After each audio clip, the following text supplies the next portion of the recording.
ज्ञानदेव ज्ञानेश्वर महाराज की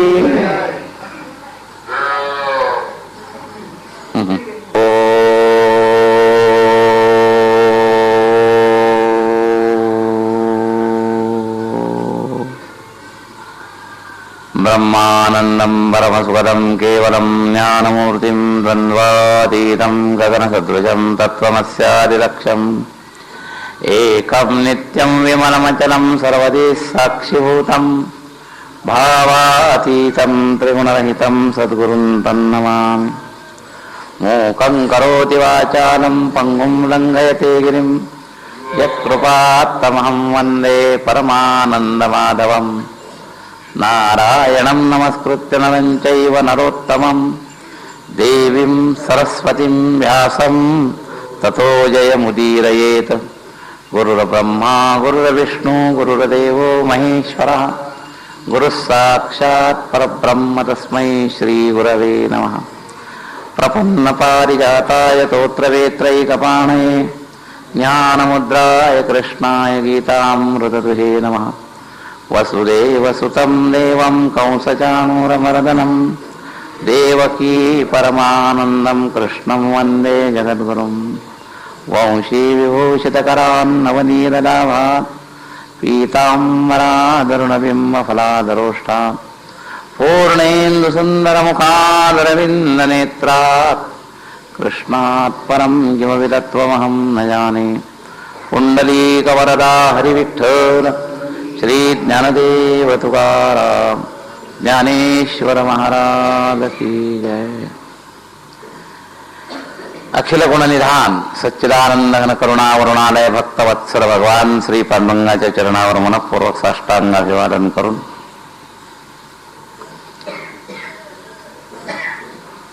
या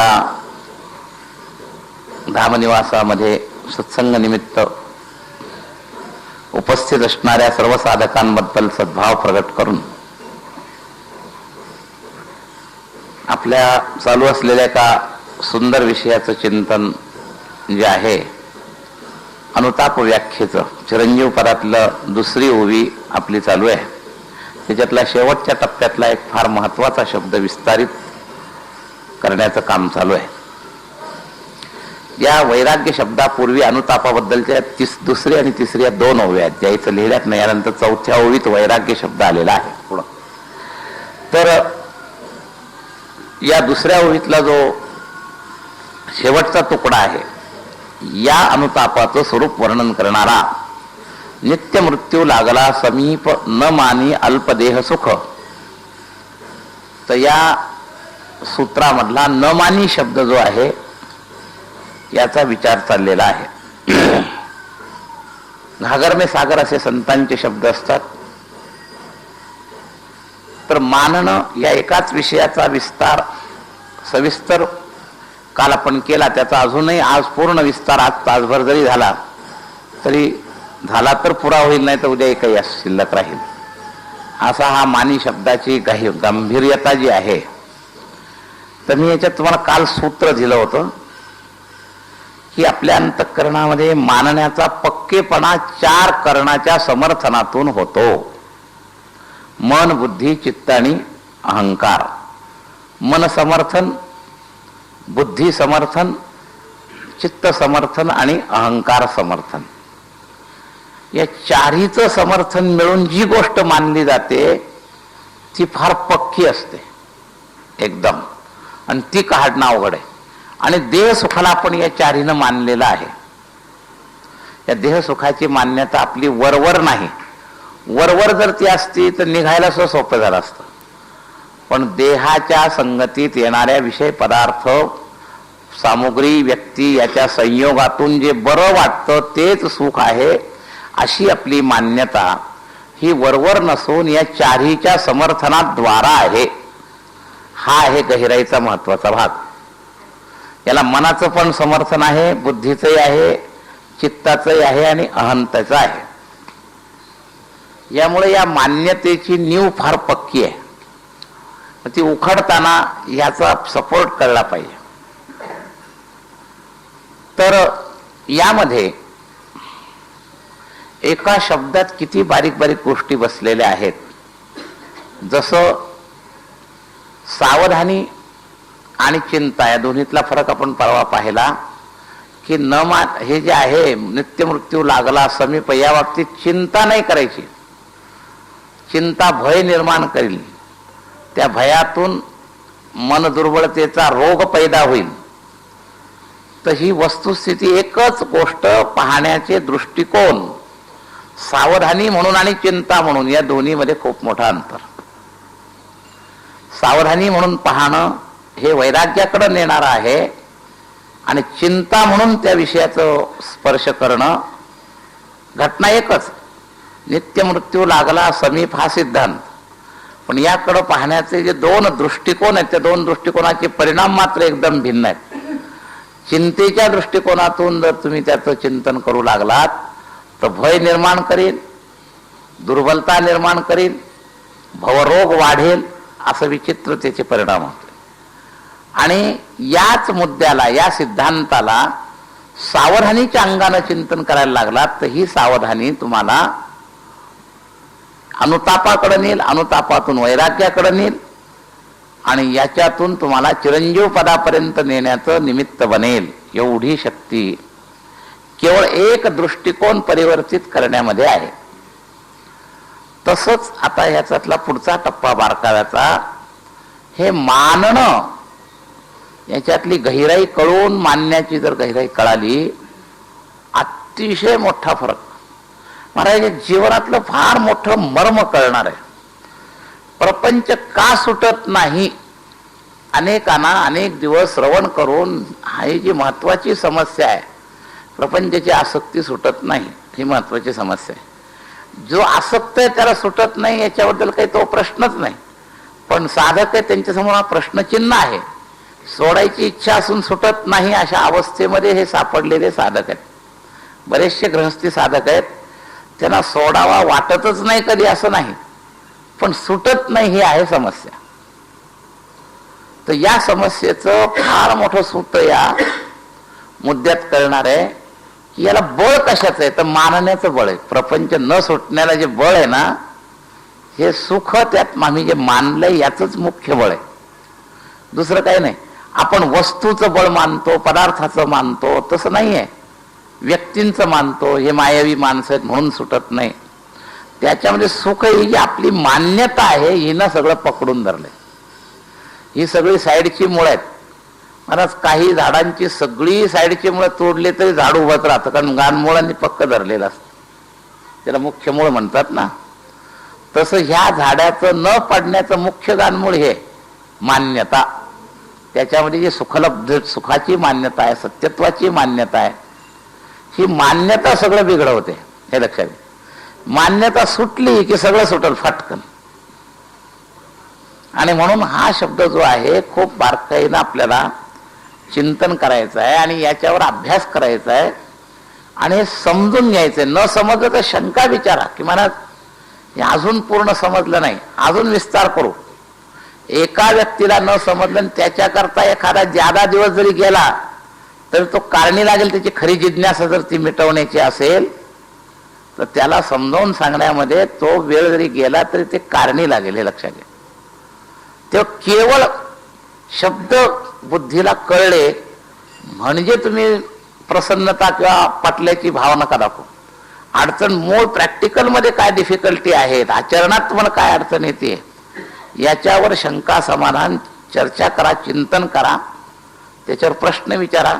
कधी सामुदायिकमध्ये संकोच वाटला तर व्यक्तिगत येऊन भेटून विचारा. पण हा मुद्दा जो आहे ना, हा मुद्दा फिट झाला की एक मोठं कोडं उलगडल्यासारखं आहे, हे लक्षात घ्या. हे न मानी हे जर नीट समजलं तर हे मानणंच हे फार मोठं आहे. आणि मानणं न मानण्यात परिणित का होत नाही, तर पकडले चार समर्थनानं आणि सोडताना एक एक वेगळी ताकद लावतो. बुद्धीला तात्पुरतं पटतं, पण चार शक्तीनं पकडलेलं एका याच्यावर भागत नाही. एक खिळा नुसता काढला आणि चार खिळ्यांनी एखादी वस्तू पक्की असली तर ती निघत नाही. तसं चार समर्थनानं मानलाय आपण हा संसार. देहाशी त्या सुखाचा जो संबंध मानलाय, हे चार पक्की खिळे ठोकलेत त्याला. मन बुद्धी चित्त अहंकाराचं समर्थन. मग सगळ्यात पक्का खेळ आहे अहंता. आधी तो नाही काढता आला तर मनाचा खेळ काढायचा असेल तर काय करावं? काय दोन्ही पद्धती आहेत. काही मेकॅनिक म्हणतात हे मुख्य जे अवघड आहे ना ते आधी काढू द्या, बाकी सगळं निघायला हरकत आहे. आणि काही म्हणतात नाही नाही तिन्ही तर काढू द्या, म्हणजे त्याला ढिलाईपणा येईल आणि मग तो काढू आपण पक्का असेल. अशा दोन्ही प्रणाली पद्धती आहेत. काय आपण दोन्ही पद्धतीने विचार करणार. ही 4 समर्थन आपल्या मान्यतेला. देहामध्ये सुख आहे, याच्या खालोखाल तुम्हाला सांगू अजून एक छोटीशी उपमान्यता. हे इंद्रियांना जे बरं वाटतं ना याची सुद्धा मान्यता, पण ही इंद्रिय जड असल्यामुळं ही मान्यता जास्त जोर करत नाही. मनाचा समर्थन असल्याशिवाय बरं का हे मान्यता जोर करत नाही असं आहे. नाही तर इंद्रियांचा अनुभव हे सुद्धा त्याच्यातले एक कारण आहे, पण इंद्रियांचा अनुभव हा पुन्हा प्रवृत्त करण्याला त्याला ताकद कमी आहे. कारण इंद्रिय जड आहेत मनापेक्षा. मन अर्धचेतन आहे. मन बुद्धी चित्त अहंकारात जेवढी ताकद आहे तेवढी इंद्रियामध्ये नाही. डोळ्याला एखादी गोष्ट पाहावी वाटली तर डोळा तिचा रमला, पण पुन्हा मनाचं समर्थन झाल्याशिवाय डोळा तिथपर्यंत जाऊ शकत नाही. असा तो दुर्बळ आहे. त्यामुळे त्याला जरी तात्पुरतं बरं वाटलं तर त्याच्यामध्ये पुन्हा स्वतःला केवळ तो त्याची मागणी मनाला करेल आणि मनाने त्याच्या मागणीला मान्यता दिली तरच तो डोळ्याला तिथपर्यंत नेता येईल असं आहे. स्वतंत्र डोळ्याला आवडलेला विषय डोळ्याला तिथपर्यंत शरीराला घेऊन जायचं स्वातंत्र्य नाही. मन मात्र कंट्रोलर असल्यामुळं मनात आलं की सगळ्या इंद्रियाला ते मन पळवतं. हे 11वं मन हे जे इंद्रिय आहे इथून खरी सुरुवात आहे. तर सगळ्यात पहिलं समर्थन. आणि मनाचं जर सुखावरचं समर्थन संपलं तर तुमच्यात सगळ्यात पहिली काय ताकद येईल? मी भागवतामध्ये संपूर्ण भागवताचं 4 सकारात महत्व देत असतो, लक्षात घ्या. संयम, सदाचरण, सेवा आणि स्नेह हे 4 सनी सुरुवात येणारे 4 शब्द आहेत. तर भागवतातल्या सर्व कथांचं सार या 4 सूत्रात आहे. काही संयमाचा आदर्श दाखवणाऱ्या, काही सदाचरणाचा संकेत करणाऱ्या, काही भगवंताच्या सेवेचं संकेत करणाऱ्या आणि काही भगवंतावर अत्यंत विशेष स्नेह करण्याचा संकेत. हे 4च्या पलीकडे 5वा सिद्धांत नाही. सगळ्या कथाचं सार हे 4 सिद्धांतात आहे. संयम, सेवा, संयम, सदाचरण, सेवा आणि स्नेह. आणि या 4हीचा संबंध आता लक्षात घ्या बरं का. हे मानीची प्रक्रिया कशी पूर्ण होईल? जर मनाचं समर्थन तुमचं संपलं तर तुम्ही संयमी बनाल. बुद्धीचं समर्थन संपलं तर तुम्ही सदाचरणी बनाल. देह सुखाला जर मनाचं समर्थन संपलं तर तुम्ही संयमी बनाल. बुद्धीचं समर्थन संपलं तर तुम्ही सदाचरणी बनाल. चित्ताचं समर्थन संपलं की तुम्ही सेवाभावी बनाल. आणि अहंतेचं समर्थन या देहसुखातलं संपलं की तुम्ही भगवत स्नेही बनाल. या 4चा संबंध बघा, लक्षात घ्या. लक्षात ठेवा क्रम. पुन्हा द्विरुक्तीनं सांगतो. मनाचं समर्थन देहसुखाचं जर बाजूला झालं तर तुम्ही संयमी बनाल. सगळ्यात मोठी मनाचीच अडचण आहे. आपल्याला इंद्रियाला वाटलेला विषय परत त्याला मिळवून देण्याला सगळ्यात मोठं काम जर कोणी करत असेल ते मन करत. कधी कधी विचाराचं समर्थन नसलं तरी मन तेवढं काम करूनही जातं फाटकन. त्या विचाराद्वारा निर्णय यायच्या आतच ते मन त्या इंद्रियाला तिथपर्यंत नेईल आणि त्याचा विषय पुरवून देईल. तर अशी ही सगळी मनाची ताकद आहे. तर मन समर्थन जर काढलं गेलं तर तुम्ही संयमी बना. संयमी बनून मन समर्थन काढा किंवा मन समर्थन काढून संयमी बना. या दोन्हीमध्ये कोण काय करू शकतं याचा एक प्रश्न आहे. ज्याला मूळ सदाचरणाचे संस्कार जन्मजात जास्त असतील तो संयमाचं करून मन समर्थन काढू शकेल. पण ज्याला मुळातच सदाचरण, ह्या 4 पैकी युग अन्योन्याश्रय संबंध आहेत. काहींच्या जीवनात सदाचरणाचा परंपरेनं पुण्यानं वारसा आलेला असतो किंवा मातापित्यांच्या सद्विचारांच्या क्रमानं सत्संगतीच्या क्रमानं सदाचरणाचा वारसा आलेला असतो. मग त्याला संयमी व्हायला सोपं जातं. लक्षात घ्या. एखादा ब्राह्मण कुळात जन्माला आहे, लहानपणापासून त्याला कधी मांसाहार खायची सवय नाही, त्याचं मन मांसाहाराकडे ओढणार नाही. जर परंपरा जिवंत असेल, घरचे सगळे त्या विभागातले असतील, तर एखाद्या घरातच त्या विषयात असणाऱ्या एखाद्या मुलाला त्या मांसाहारावर संयम करणं अवघड जाईल. कारण त्याला सदाचरणाचं बॅकिंग मूळता ओरिजिनल नाही. पण एखाद्याला जर जन्मजात ओरिजिनल सदाचरणाचं बॅकिंग जर असेल तर तो संयम करू शकेल. म्हणजे संयमी सदाचरणी होऊ शकतो आणि सदाचरणी पण संयमी होऊ शकतो. असं हे दोघांचा अन्योन्याश्रय संबंध आहे. काहींच्या जीवनामध्ये सदाचरण पूर्वापार आलेलं असतं, प्रारब्ध योगानं, सत्संगतीनं, पुण्याईनं, त्याला संयम करायला अधिक सोपं जातं. आणि काहींच्या जीवनामध्ये सदाचरण कमी असतं, पण पूर्व जीवनातलं पुण्य असल्यामुळे बुद्धी शुद्ध असते, म्हणून सद्विचार असतो. बुद्धीच्या समर्थनाचे दोन अंग, एक क्रियेमध्ये उतरलेलं सदाचरण आणि एक बुद्धीमध्ये वावरत असणारा सद्विचार. सद्विचारी व्यक्ती सुद्धा संयमी होऊ शकतो. हे पॉइंट असे लिहून घेणार आहेत काही काही महत्वाचे, लक्षात घ्या. बुद्धी समर्थनातले दोन भाग आहेत, सदाचरण आणि सद्विचार. तो सद्विचार जर एखाद्याला असला आणि जरी एखाद्या वेळेला पूर्व भाग्य नसलं, काही वेळेला बघा तुम्ही, अगदी पूर्व संस्कारात नसलेला मनुष्य सुद्धा सद्विचाराने बदलतो, असं आपल्याला पाहायला मिळतं. तर हे सद्विचाराचं भांडवल सदाचरणाचं असेल तर संयम अधिकच सोपा जातो, ते भांडवल त्याला उपयोगाला येतं. सदाचरण सुद्धा सद्विचाराला समर्थन करतं आणि सद्विचारही सदाचरणाला समर्थन करतो. हे सगळे अन्योन्याश्रित संबंधी आहेत, लक्षात घ्या. आणि सद्विचार आणि सदाचरण हे दोन्ही संयमाला साथ देणारे आहेत. आणि एखाद्या जीवनामध्ये उलटही होऊ शकतं, संयमामुळे तो सद्विचारी होऊ शकतो, संयमामुळे तो सदाचरणी होऊ शकतो, असं आहे.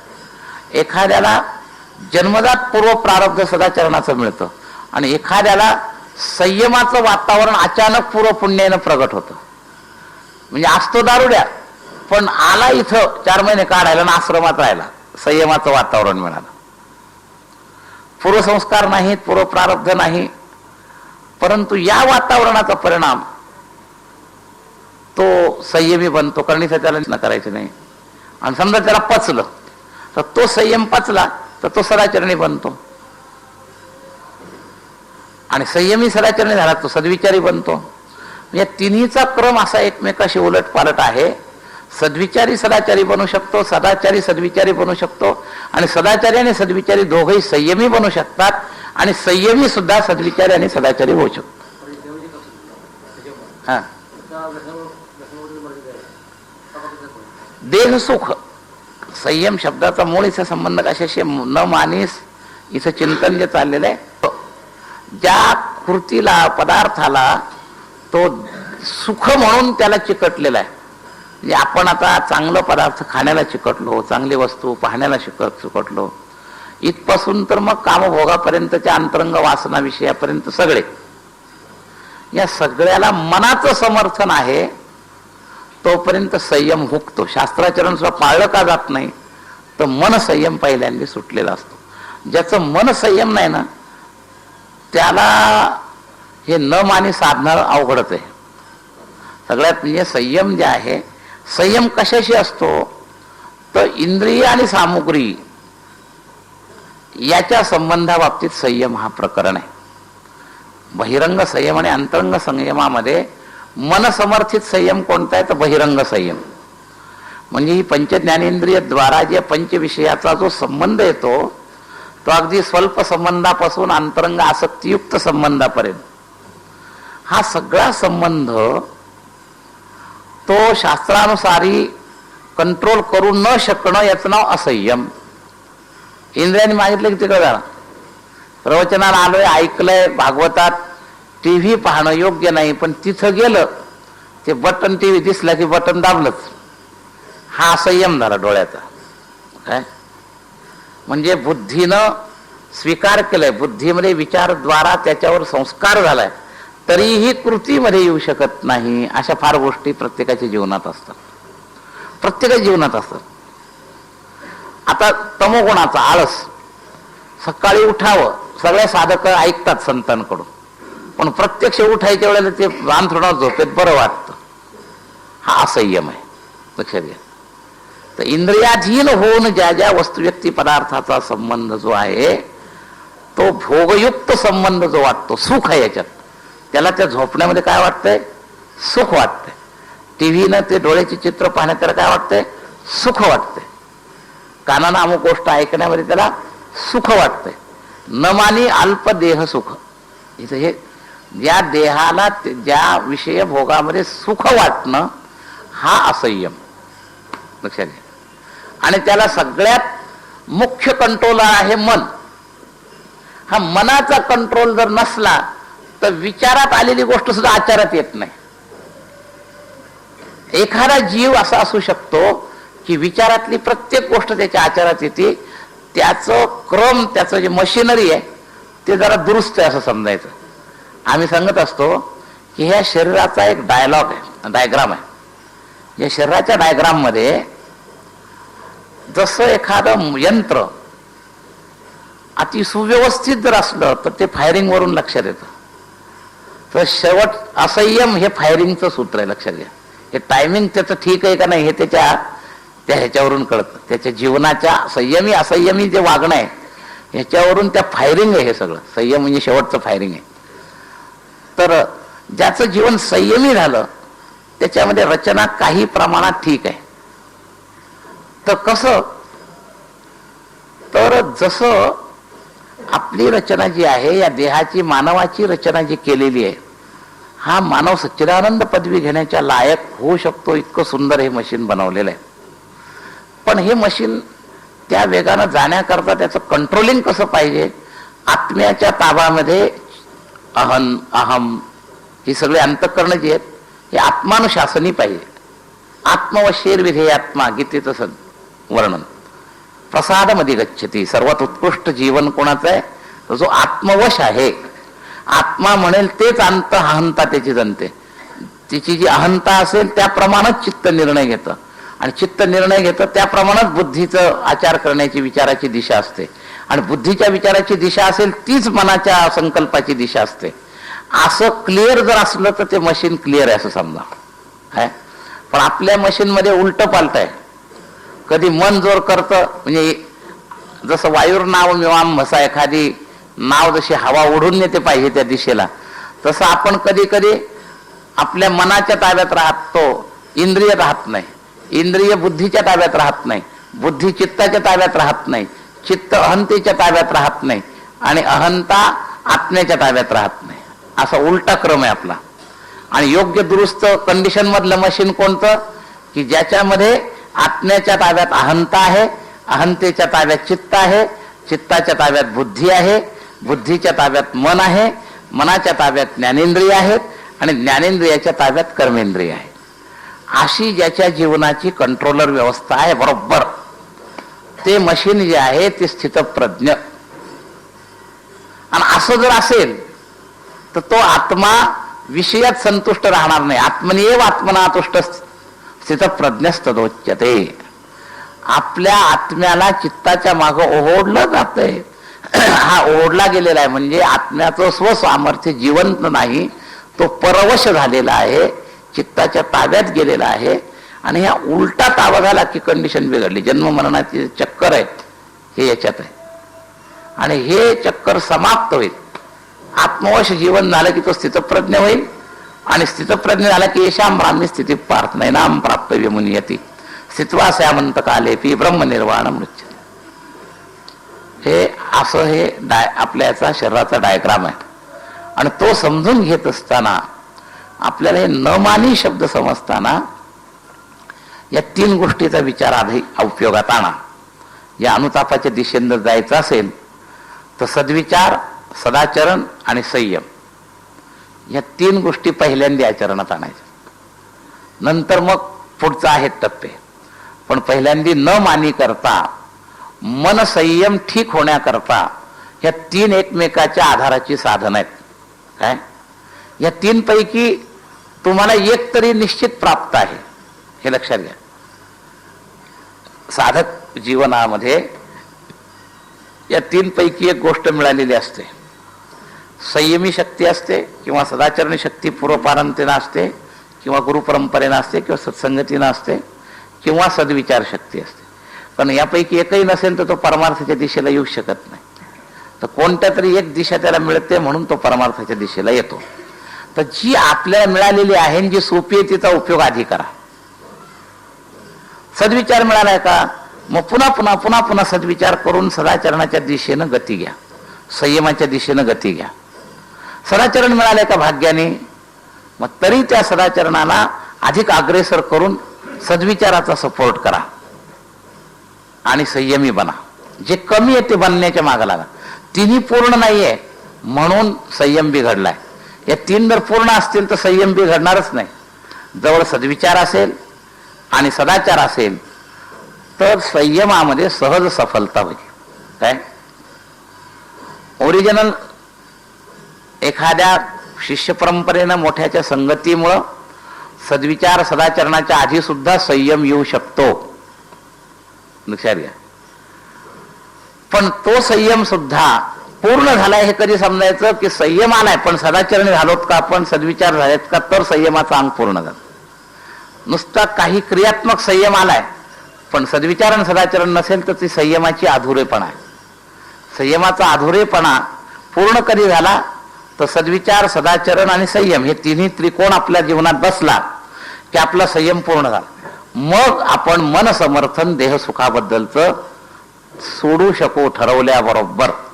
देहाच्या मध्ये देहा आणि विषयाच्या संबंधामध्ये सुख आहे ही कल्पना मनातून जायला सुद्धा या त्रिकोणाची गरज आहे.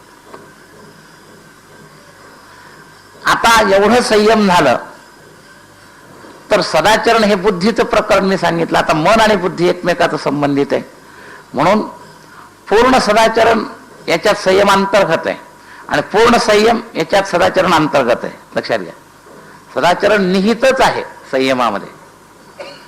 पूर्ण सदाचरणाशिवाय पूर्ण संयम मानला जाणार नाही. एखादा मनुष्य एखाद्या विषयापुरता संयम करू शकतो पण सगळ्याबद्दल करू शकत नाही. तो कुठेतरी दुर्बल असतो. एखाद्या विषयाबद्दल तो संयम करू शकतो, त्याला अंगवळणी पडलेला असतो. आपण ना तो म्हणतो काही झालं तरी कोणाकडे पाणी पित नाही म्हणतो. झालं, एक भूक कंट्रोल करण्या दृष्टीने तू संयमी झालास. बाकी काय, बाकी हलकेच कुठेतरी दोन पैसे जादा मिळतात का नीती सोडून हान, म्हणजे लोभात कुठं झालं काय झाला तो असंयमी झाला. शास्त्र सांगतं 10-20% पैसा घे पण आत्ताच्या जगाच्या वावरत्या स्थितीमध्ये रुपयाला रुपया कसाही मिळत असला आणि तिचा तरी मिळव. मात्र न पाणी पिण्याच्या एका अंगी संयमाचा जीवनाच्या दृष्टीने किती उपयोग झाला. संयम म्हणजे सर्वांगीण पाहिजे. काय नुसता स्थूल इंद्रियगत असून चालणार नाही. तर पूर्ण संयमामध्ये सदाचरण आणि सद्विचार दोन्ही आपोआपच निहित आहे, हे लक्षात घ्या. पूर्ण सदाचरणामध्ये संयम निहित आहे. संयम हे सदाचरणाचं एक प्रधान अंग आहे आणि सदाचरण हे संयमाचं एक प्रधान अंग आहे, असा भाग लक्षात घ्या. म्हणून मनबुद्धीच्या समर्थनाचा एक टप्पा या तीन अंगांना आपल्याला पूर्ण करता येईल. या तिन्हीपैकी जी आधी असेल त्याचा उपयोग करा, दुसऱ्या दोन्हीचं सहाय्य करा आणि तिन्ही अंग जीवनात मिळवा. म्हणजे दोन मुद्द्याचं समर्थन सुटेल, बुद्धीचं मनाचं. देहात सुख आहे हे जे समर्थन आहे हेच माणसाला नीती सोडायला लावतं, सदाचरण सोडायला लावतं. आणि समर्थन कोणी कोणी केलंय तर कधी कधी मनाच्या आवेगानं आम्ही तिथं वाहत जातो, कधी कधी बुद्धीनं समर्थन केलेलं असतं. तर बुद्धीच्या समर्थनाची दिशा केंद्रित करायला पाहिजे असेल तर सद्विचार म्हणजे विचाराचे दोन भाग पडले की नाही, असद्विचार किंवा कुविचार किंवा दुर्विचार आणि सद्विचार, सदाचरण आणि दुराचरण, संयम आणि असंयम. तर इंद्रियातला असंयम हा मनाच्या ऑर्डर शिवाय होत नाही. मन दुर्बल असलेलं जर असंयमाकडे तुम्हाला घेऊन जातं. मन सबल नाही म्हणून असंयमाकडे घेऊन जातं आणि मनाला प्रोटेक्शन बुद्धीनं दिलंय म्हणून तो असंयम पुन्हा वाढतो. एक त्याच्या आवेगानं वाढतो आणि तो टिकतो का, तो टिकतो बुद्धीच्या समर्थनानं. दुराचार टिकतो का? दुराचाराची सुरुवात होते मनाच्या समर्थनानं, आणि दुराचार टिकतो कधी? त्याला बुद्धीचं समर्थन झाल्यावर. लक्षात घ्या. तर बुद्धीनं समर्थन काढलं तरी तो या आवेगाच्या धक्क्यातून माग येऊ शकतो. तर म्हणून सगळ्यात पहिला परमार्थ आहे, लोकांना काही वेळेला या तात्विक ह्याच्यात अतिचिंतन करता करता या मूळ पायाचाच विसर पडलेला आहे. महाराज याची फार जाणीव करून देण्याची गरज आहे. अतिशय विचाराचा खूप प्रचार झालेला आहे आणि आचाराकडे फार दुर्लक्ष झालं आहे. आपली सध्याची साधकांची जी मोठी दयनीय स्थिती आहे ती इथे आहे. विचारांचा खूप प्रचार झालेला आहे आणि आचाराकडे फारच दुर्लक्ष झालेलं आहे. आणि त्यामुळं नुसता विचार सुद्धा संयमाचं अंग नाही.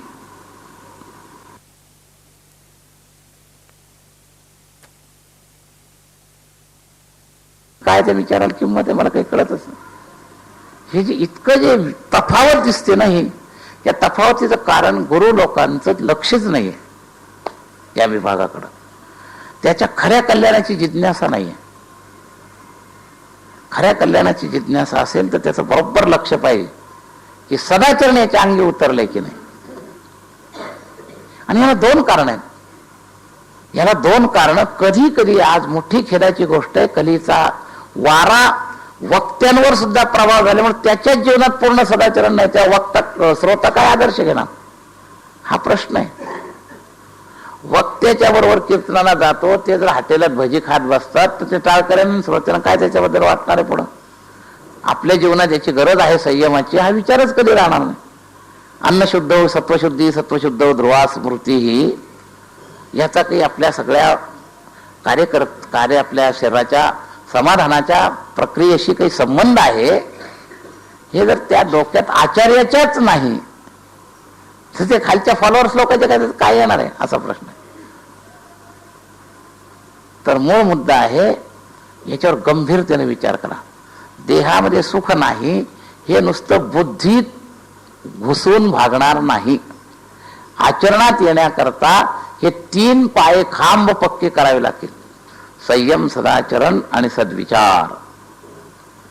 सेवा स्नेह हे भगवत स्पर्शी अंगाचं आहे आणि संयम सदाचरण हे दोन अंग जगत संबंध विच्छेदाच्या दृष्टीने.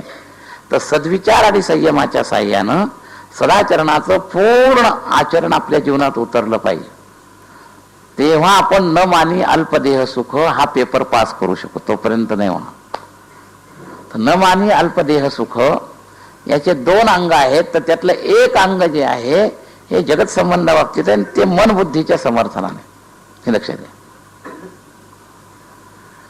आता हे मन बुद्धीचं समर्थन काय? एक उलटा क्रम मानला जातो. क्रम असा मानला तो अहंता परिवर्तित झाली की सगळं खालचं सुधारतं, हा एक क्रम मानला जातो. आणि खालचं सुधरत गेला तर अहंता परिवर्तित होते, हा एक क्रम मानला जातो. तर अत्यंत तेज विवेक असला तर वरच्या क्रमानं तो खाली येऊ शकतो. एकदम अहंता परिवर्तित करण्याचा काही साधकांच्या जीवनात असं घडलं नाही असं नाही. एकाएकी अहंता परिवर्तित झाल्यामुळं सगळ्या जीवनाचा पूर्व जीवनाचा एकदम बदल झाला. पापी वाल्या एकाएकी एकदम बदलला तर त्याचा क्रम वरून खाली आला, अहंता परिवर्तित झाली. मी संसाराचा आहे हा भ्रमच खटक्यासारखा तुटला एकदम. नारदांच्या कृपेनं नारदांनी एक दिशा दिली की तू ज्यांना आपलं म्हणतोयस ते तुझ्याकरता काय करायला तयार आहेत, आणि विचारून आला. आणि असा एक बोंबऱ्यांग धक्का बसला की ते सगळे म्हणतात की आमचा त्याचा काही संबंध नाही. आणि एकदम बुद्धीचा एक पटलच उघडला आणि अहंताच परिवर्तित झाली. मी यांचा नाही हे माझे नाहीत, बस देव माझा आणि मी देवाचा, तोच माझं कल्याण करू शकेल. तर हा एक क्रम आहे. पण हा क्रम सर्वांच्या जीवनात अपेक्षित नाही करता येत असं आहे. हा क्रम आहे आणि तेज उद्धाराचा क्रम आहे. म्हणजे क्रमबद्ध साधनेपेक्षा वेगानं सुधारण्याची शक्ती आहे. ऐकताना तुमच्यातल्या एखादा त्यातला तसा भाग्यवान होणारच नाही असं मी आज म्हणत नाही, पण सर्वेशाम अशा पद्धतीचा खटका एकदम बसत नाही की जो एकदम मुळालाच घाव घालून परिवर्तितच करील अहंता. फार मोठा खटका जर बसला ना जीवनात तर असं होतं. अजामिळाला त्या यमदूतांनी वाचवलं आणि एकदम खटकाच बसला तो. तर अशा पद्धतीचा खटका काही लोकांच्या जीवनामध्ये बसतो. बसत नाही असं नाही. आमच्या दक्षिण भारतमध्ये रंगनाथाला रामानुज स्वामींच्या एक पट्ट शिष्य, त्याच्या जीवनात असा एकदम खटका बसला. असे काही संत कृपांकित असे आहेत. गौरांग महाप्रभूंनी जगाई माधाईचा उद्धार केला, त्याच्या जीवनात एकदम असा खटकाच बसला त्या संत कृपेमुळं. तर विशेष संत कृपेच्या फोर्समध्ये डायरेक्ट अहंता परिवर्तनाचा खटका बसू शकतो, किंवा विशेष घटनेनं वैराग्याची एखादी जीवनात अशी घटना बसते की तो उरले ते हरी तुम्हा समर्पण. बस मरताना देवानी एखाद्या वेळेला अशा प्रसंगातून वाचवलं तर त्याच्या डोक्यात असा खटका बसतो, बस आपल्याला देवानी वाचवलं, आता उरलेलं आयुष्य देवा कर, असं एखाद्याच्या जीवनामध्ये खटका बसून जातो. आणि तो इतका पक्का पकडीनं बसतो की मग त्याच्या पुढे आलेले प्रतिबंध तो कशाला न जुमानता तो तिकडं जातो. जसं लव्ह मॅरेज मध्ये किती विरोध असून ते एकमेकाला सगळे दुःख सहन करून एकमेकाला सोडत नाही, याचं कारण एक अहंतारूपी खटकाच परिवर्तित झाला.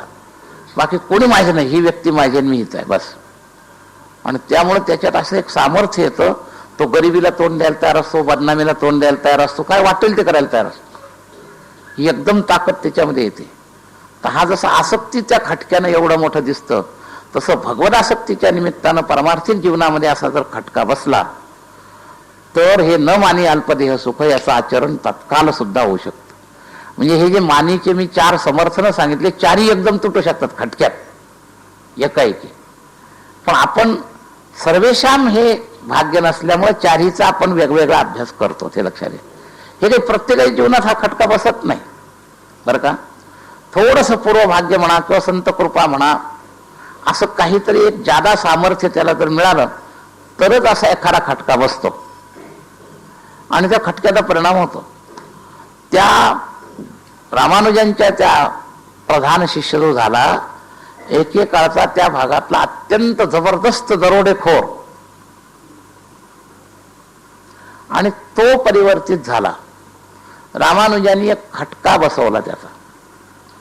तो इतका सौंदर्याभिमुख होता की अत्यंत सुंदर वेश्येकडं तिला रथात बसून तिच्याकडे पाहत पाहत उलट माग चालायचं, इतका तो.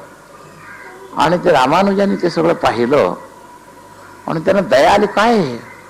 त्याला बोलवून घेतलं. त्याला वाटलं आपल्यासारख्या पात्याला यांनी कशाला बोलवलं.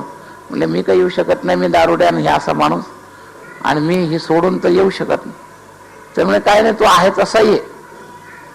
आणि आल्यानंतर त्याला प्रश्न विचारला, का रे तू एवढी जगाची लाज सोडून असा उलटा का चालतो नाही काय. तर त्यांनी एक चांगला मुद्दा सांगितला. तो म्हणला, मी कामी नाही आहे, मी सौंदर्यासक्त आहे. मला हे सौंदर्य इतकं आवडतं की मी जगाची पर्वा करत नाही. तर तेवढ्या पॉईंटचा विचार केला रामानुजांनी आणि त्याला एका वचनात बांधलं, का रे याच्यापेक्षा एखादी सुंदर गोष्ट तुला पाहायला मिळाली तर. तो म्हणला, मी 1 मिनिट ते सोडून देईन, मी सौंदर्य प्रेमी आहे, मला काही काम म्हणून मी हिच्याकडे हे करत नाही. आणि मग रामानुजांनी त्याला आरतीला बोलवलं गंगाच्या नाथाच्या मंदिरामध्ये, आणि कळकळून या जीवाकरता 1 क्षणाकरता तुझं सौंदर्य दाखवलं. हा जो राजस सुकुमार मदनाचा पुतळा, याचं जे सौंदर्य आहे जास्त नाही, आरती ओवाळता ओवाळता फक्त 1 क्षण. आणि रामानुजांच्या प्रार्थनेमुळे परमात्म्याने तेवढी कृपा त्याच्यावर केली आणि 1 क्षणाकरता तेवढं रूप दिसलं. हा मुळातच सौंदर्य प्रेमी असल्यामुळं इतका खटका बसला की तिथंच संकल्प केला, या दारातून हलणारच नाही पुन्हा हे दृश्य दिसल्याशिवाय, पुन्हा भगवंताने दर्शन दिल्याशिवाय मी इथून हलणार नाही. इतका तो सौंदर्यासक्त, एवढी ताकद त्या खटक्यामध्ये होती. शेवटी परमात्म्याचा साक्षात्कार करूनच तो मंदिरातून बाहेर पडला पुन्हा. म्हणजे असा एखादा खटका जर बसला तर अशा प्रकारच्या मोठ्या गोष्टी काही संतांच्या जीवनात दिसतात. यांचं पूर्वपुण्य उदयाला आलं, संतांची विशेष कृपा प्राप्त झाली, अशी काही कारणं. तर हे एकदम न मानीची एकदम ताकद, आणि या न मानीला असणारी 4 फोर्स वेगवेगळे बाजूला करून मान्यता पक्की करायची भगवत भक्तीतली, हे क्रमसाधना. एक डायरेक्ट साधना आणि एक क्रमसाधना. तर या क्रमसाधनेमध्ये ह्याच्यातून 3-4 प्रकारचे साधक असतात. काहींच्या जीवनामध्ये संयम कमी असला तरी सुद्धा बुद्धिबळ मिळतं, एखाद्याला सद्विचार बळ मिळतं, तरी तो संयमी होऊ शकतो. आणि एखादा भोळा भाळा व्यक्ती, त्याला बुद्धी कमी, संयमही नाही, पण चित्त समर्पणाची शक्ती आहे. जसं महिलांना पतिव्रत्य धर्म सहन करताना बुद्धी कमी असते, संयमी नसतात, प्रमाणपतीच असतात. स्त्रियांच्या स्वभावामध्ये जे वर्णन आहे ते जे एकदम काही आक्रमक कामं करतात ते असंयमी असतात म्हणून करतात. पण चित्त समर्पणाचा गुण आहे, स्नेहाचा गुण आहे. स्नेह आणि सेवा ह्या 2 चित्ताच्या विभागातले विभाग आले आणि हे बुद्धीच्या विभागातले. म्हणून अंतःकरण चतुष्ट आहे आणि अंतःकरण द्वय अशा 2 मानण्याची पद्धती आहे. लक्षात घ्या, ज्यावेळेला अंतःकरण द्वय मानतात त्यावेळेला मन चित्ताचं प्रतिनिधित्व चित्त शब्द करतो. माझे चित्त तुझे पायी. समर्पण क्षेत्रामध्ये चित्ताची भूमिका मोठी आहे, भावशक्तीमध्ये चित्ताची भूमिका मोठी आहे, हे लक्षात घ्या. विचार भूमिकेमध्ये बुद्धीची भूमिका मोठी आहे. तर चित्ताचं स्वरूप तुम्हाला माहिती आहे, व्याख्यानमध्ये व्याख्या करताना सुद्धा बुद्धी निश्चय जसं आहे तसं चित्ताचं काम काय, निर्णय करणं, निश्चय करणं. पण चित्तामध्ये भावशक्ती आहे. अहंता आणि चित्त हे 2 जे आहेत ना, हे सेवा आणि स्नेहाचे 2 टप्पे आहेत. म्हणून भागवताची रचना आजच्या सिद्धांताशी कशी जोडलेली आहे लक्षात घ्या. तर मन, संयम आणि असंयम या दोन्हीमध्ये मनाची शक्ती जास्त आहे. सदाचार दुराचार यामध्ये बुद्धीची शक्ती जास्त आहे. आणि सेवेच्या अंगामध्ये चित्ताची शक्ती जास्त आहे. आत्मीयतेमुळे सेवा केली जाते. आणि अंतरंग स्वीकृतीमध्ये, स्नेहामध्ये अहंतेची शक्ती जास्त आहे, असं आहे. तर अहंता आणि सेवा, स्नेह आणि सेवा हे 2 एका पार्टीचे विभागाचे आहेत. आणि संयम आणि सदाचरण हे एका विभागाचे, लक्षात घ्या. तर सेवा आणि स्नेह हे चेतनाबद्दल परमात्म्याशी संबंध जोडवायचे आणि संयम आणि सदाचरण यांनी जगत संबंध बाजूला करायचा आहे. हा जो विकृत जगत संबंध जो आहे, भोग रूपाचा जगत संबंध, भोग म्हणजे जगाशी विकृत संबंध आणि योग म्हणजे जगाचा योग्य उपयोग, योग संबंध. योग्य संबंध म्हणजे योग आणि विकृत संबंध म्हणजे भोग, असा आहे. तर एक आहे योग आणि एक आहे भोग. तर भोग संपून योग झाला की न मानीन देह अल्पसुख या दिशेकडे आला, हे लक्षात घ्या. तर योगी झालात की मान्यता आले. आणि मग योगी होण्याकरता संयम सदाचरण सेवा, आपलं संयम सदाचरण सद्विचार या 3ची गरज आहे. काय समता सद्विचाराने आणि योगस्थ कुरु कर्माने, संयम आणि सदाचरणानं होईल. तर संगम सद्विचाराची गरज आहे आणि योगस्थ कुरु कर्मानेला संयम सदाचरणाची गरज आहे. योगस्थ कुरु कर्माने संगम त्यक्त्वा धनंजय सिद्धी सिद्ध्यो समभूत्वा समत्वम योग उच्यते. आणि हे योगी होणं म्हणजे अनुतापाची दिशा पूर्ण, असं आहे. तर न मानी अल्पदेह सुख, हे अल्पदेह सुख मानणं म्हणजे भोगी असणं, लक्षात घ्या. देह सुखामध्ये अल्प सुद्धा अंश जर भोग वृत्तीचा शिल्लक राहिला, सुख वृत्तीचा शिल्लक राहिला, तर महाराज तुमच्यामध्ये अनुताप स्पर्श नाही. आणि अनुतापाच्या स्पर्शामध्ये मुख्य अंग काय डेव्हलप करायचं, तर न मानी अल्पदेह सुख, देहाच्या वस्तुव्यक्ती पदार्थाच्या संबंधामध्ये सुख न मानणं. मग दुःख मानायचं का, दुःखही नाही मानायचं. समदुःखे सुखदुःखे समे कृत्वा, लक्षात घ्या. मानायचं काहीच नाही, त्याच्याशी सुखपणाही मानायचं नाही, दुःखपणाही मानायचं नाही, म्हणजे त्याचा संबंध सुटेल. मग सुख मानायचं नाही याचा अर्थ दुःख मानायचं असं नाही अर्थ करायचा. दुःख मानला तर चिंता होईल आणि ते काल जी मी दिशा सांगितली दुसरी, भय रोग इकडत आहे. म्हणून सुखही मानायचं नाही, दुःखही मानायचं नाही. तर न मानी अल्प, देहामध्ये दुःख कोणी मानत नाही, सुख मानतात. पण सुख मानायचं नाही हे सांगितलं, त्याचा अर्थ दुःख मानायचं का, दुःख नाही मानायचं. दुःख मानणं म्हणजे हे काळ पाठीमागे लागल्याची चिंता करण्यासारखा प्रकार आहे, लक्षात घ्या. तर दुःख नाही मानायचं पण सुख मानायचं नाही, हे लक्षात घ्या. हे सुख मानायचं नाही इथं महत्वाचे साधन आहे. आपण दुःख न मानणारे पुष्कळ आहेत, पण सुख मानणं सुटत नाही इथं आपली आडून जे पडलंय घोडा अडलंय ते आपलं इथं अडलंय, की सुखमान्यता सुटत नाही विषयातली. ही सुखमान्यता सुटणं याला सद्विचाराच्या दृष्टिकोनातून आपण फोर्स देऊ शकतो. का देऊ शकतो? तर सुखाला मुख्य मटेरियल जे आहे ना ते विचार समर्थनाचं जास्त आहे. अनुभव कमी आहे. विषय आणि इंद्रियाच्या सुखामध्ये जसं बरेपणाचा अनुभव आहे तसं वाईटपणाचा पण अनुभव आहे. पण वाईटपणाला वजा करून बरेपणालाच घट्ट धरलं जातं ते विचारामुळे. संसारातला असा एखादा विषय दाखवा की जो सतत तुम्हाला सुखच देतो. असं नाहीये. काही काळ सुख देतो, काही काळ दुःख देतो, पण दुःखाला वजा करतो विचारशक्ती त्याला समर्थन करून, त्या दुःखाला विसरायला लावते आणि सुखाला पकडून धरते. त्याच्यातून आसक्ती पैदा होते.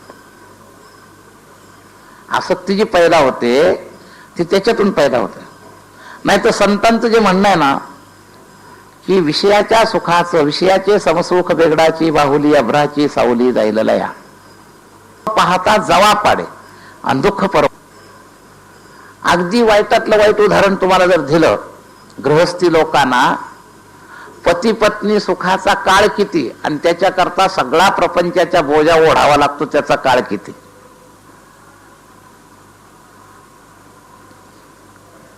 काय उदाहरणात संतांचंच म्हणणं पटेल.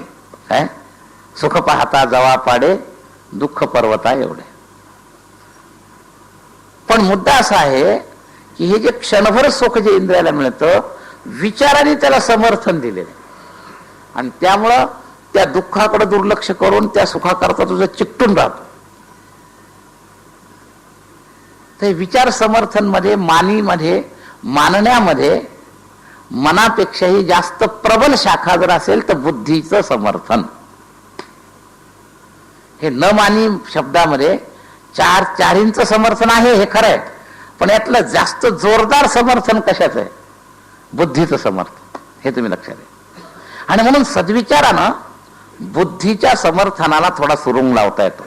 सत्संग का करायचा? सत्संग पहिला जर तुमच्या कुठं घाव घालत असेल तर बुद्धीच्या समर्थनाला हलके हलके हलके हलके रोज थोडं थोडं टाकीच्या घावाने, जसं ते मूर्तीचा चिकटलेला चुकीचा दगड जसा टाकीच्या घावाने निघतो तसं बुद्धीच्या समर्थनाला सद्विचाराचा फोर्स जर चालू ठेवला तर ते समर्थनाचा जोर कमी कमी होतो. देह सुखाच्या बाबतीत, संसार सुखाच्या बाबतीत बुद्धीचं जे समर्थन आहे. आणि म्हणून सत्संग खूप करायला पाहिजे, पण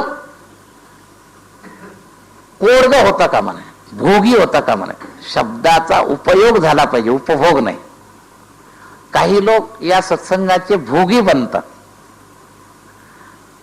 कशावरून तो भोगी, कशावरून ओळखायचं लक्षण हे आहे की जो ऐकतो पण मनन करत नाही तो ऐकण्याचा भोगी आहे. उपयोगी कोण? तर जो ऐकण्याचं मनन करतो. म्हणून श्रवण मनन निधिध्यासन, श्रोतव्य हा, मंतव्य हा, निधिध्यासितव्य हा क्रम आहे. या क्रमाने सुधार होईल. नुसतं ऐकायपुरतं हजर राहण्याची काळजी आहे, वेळच्या वेळेला हजर राहतो, इथून उठला की पुन्हा त्या विषयाचं मननच करत नाही. समजावतो या शब्दाचा भोगी आहे, तो खरा त्यातला साधक नाही. आपण साधक आहोत याचं पहिलं चिन्ह, कोणतंही प्रवचन ऐकलं की आपल्याला निदान उरलेल्या दिवसात 2-4 वेळा तरी त्या विषयाची आठवण झाली. महाराजांनी काय या विषयावर सांगितलं हे मनन झालं पाहिजे. कधी कधी सामूहिक सुद्धा मनन करत जा. 2-3 साधक जर बसले, आम्ही महाराजांचे प्रवचन ऐकायचो तर संध्याकाळी एकत्र होऊन एक विषय एखाद्याला आठवायचा, दुसरा एखाद्याला आठवायचा, मनन करायचो. मनन केल्याने त्या गोष्टी पक्क्या होतात. तर मनन करणं म्हणजे उपयोगाची जिज्ञासा शिल्लक असण्याचं चिन्ह आहे. आणि मनन करायची जिज्ञासा नसणं म्हणजे फक्त उपभोग करणे. आम्ही तिथे मिरवायला तिथे दिसलं पाहिजे आणि काळ चांगला जातो आणि कान पवित्र होतात, बस एवढंच आमच्या डोक्यात असतं. तर हे काही कामाचं नाही. लक्षात घ्या, सद्विचाराचा सत्संगाला फोर्स आहे, पण तो सद्विचार मननयुक्त हा सत्संग जो आहे सद्विचार प्रगट करील. पण त्या सद्विचाराला मननाची ताकद लावली तर ते बुद्धीत उपयोगाला येईल. मोक्याच्या वेळेला बुद्धीत मोक्याच्या वेळेला उपयोगाला जर येईल इतका आत जर तो सत्संग घुसवलेला नसेल तर काही उपयोग नाही. हातात बंदूक आहे पण गोळ्यात भरलेलं नाही, मोक्याच्या वेळेला ते घोडात चालवता येत नाही, त्या बंदुकीचा काय उपयोग आहे? तसं लोकांच्या यादीला हे 4 महिने तिथं ऐकायला होते, पण मनन जर काही केलेलं नसेल तर मोक्याच्या वेळेला लोभ काम क्रोध विकारावर मात करायच्या वेळेला त्याचा काही उपयोग होणार नाही.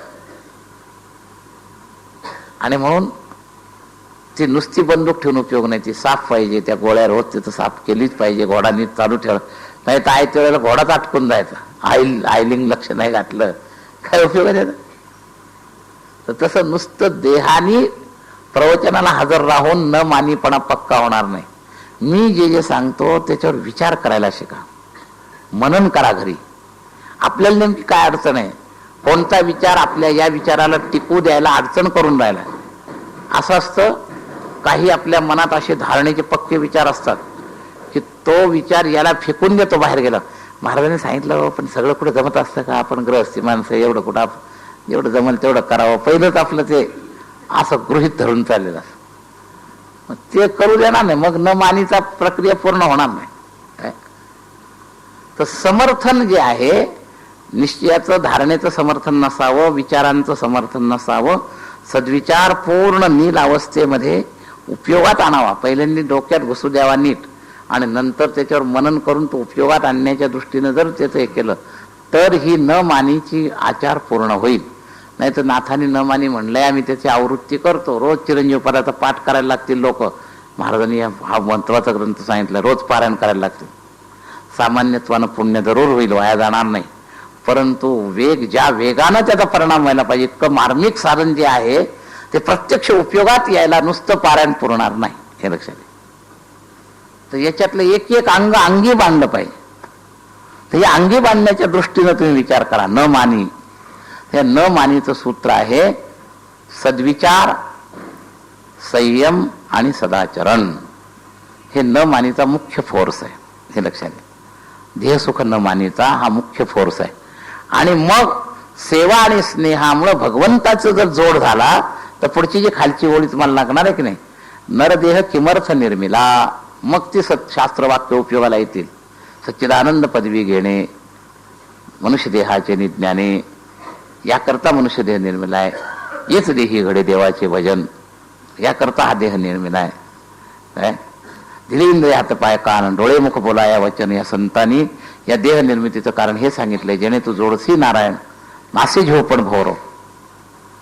तर या अंगाला करता हे अंग जे आहे याकरता मग भगवंताची सेवा आणि भगवंतावरचा स्नेह, भगवत महिमेचं चिंतन हे जे आहे हे तुम्हाला या न मानीचं दुसरं सहाय्यक अंग आहे.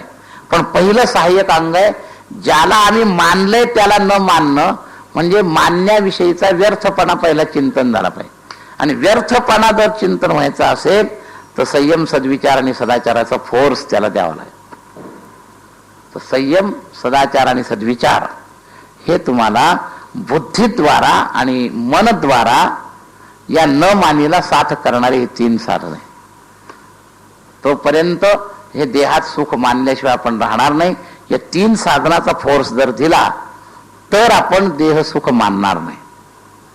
देहासंबंधी येणाऱ्या वस्तूंचा उपयोग करणं हा वेगळा आहे, आणि त्याच्यात सुख मानून अडकणं हा विभाग वेगळा आहे. तुम्ही जोपर्यंत या जगामध्ये राहतायत, ह्या शरीरात तुमचा आत्मा निवास करतोय, तोपर्यंत या शरीराला चालण्याकरता ज्या आवश्यक गोष्टींची गरज आहे, वस्तुव्यक्ती अत्यावश्यक वस्तुव्यक्ती पदार्थाचा जेवढा संबंध आहे तो सुख न मानता कर्तव्य म्हणून तुमचा त्याच्याशी संबंध, आणि जीवनोपयोगी आवश्यकता म्हणून त्याचा तुमच्याशी स्वीकृती, त्यांच्याशी संबंध कर्तव्य म्हणून आणि आपल्याशी संबंध आवश्यकता म्हणून, सुख म्हणून नव्हे, भोग म्हणून नव्हे. आवश्यकता म्हणून पदार्थाची स्वीकृती ही तुम्हाला अडचण नाही करणार, लक्षात घ्या. सुख म्हणून जी स्वीकृती ती अडचण करेल, आणि भोग म्हणून त्याचा संबंध ती अडचण करेल. सुख म्हणून स्वीकृती करू नका, भोग म्हणून संबंध करू नका वस्तू व्यक्ती पदार्थ. म्हणजे 2 अंग तुमची जर बरोबर झाली की अत्यावश्यक जगत संबंध तुमचा चालू राहिल्यानं सुद्धा काही बिघडत नाही. कारण परमार्थिक होणं म्हणजे दगडासारखं सगळा संबंध सुटणं असं नाही त्याचा अर्थ.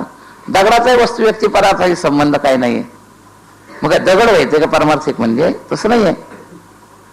तर चेतनता सावधानी युक्त भोग विरहित सुख संबंध विरहित संबंध म्हणजे हे वरचं जे अनुताप आहे त्या अनुतापाचं स्वरूप जे आहे ते अनुताप म्हणजे कशी सावधानी आहे तर अशी सावधानी की स्वतःला पदार्थाची स्वीकृती आवश्यकतेनुसार सुख म्हणून नव्हे आणि दुसऱ्याच्या चेतन वस्तूचा आपला उपयोग किंवा आपल्या त्याच्याशी संबंध कर्तव्यबुद्धीनं, भोगबुद्धी नको आणि सुखबुद्धी नको.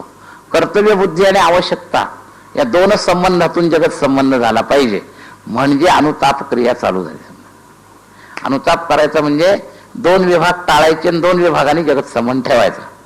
भोग विभाग टाळायचा, सुखबुद्धी टाळायची आणि आवश्यकता आणि कर्तव्य एवढे दोन विषय ठेवायचे म्हणजे अनुतापाची दिशा जी आहे ती लाईन लागली.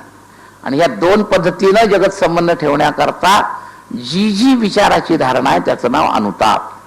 लक्षात घ्या. अनुतापाचं आपलं एक अंग चाललंय, त्याच्यातला एक टप्पा जवळजवळ झाला. अजून न मानीचा सेवा स्नेहाच्या अंगातून काय संबंध आहे हाही विचार होईल. अजूनही बुद्धीच्या विचार, बुद्धी समर्थनाच्या बाबतीत काही अंग अजून प्रेरित झाले तर त्याचे चिंतन यथाक्रम आपण पुढचं उद्याला. कुंडलिक वरदा हरी विठ्ठल श्री ज्ञानदेव तुकाराम. विठ्ठल विठ्ठल विठ्ठल विठ्ठल.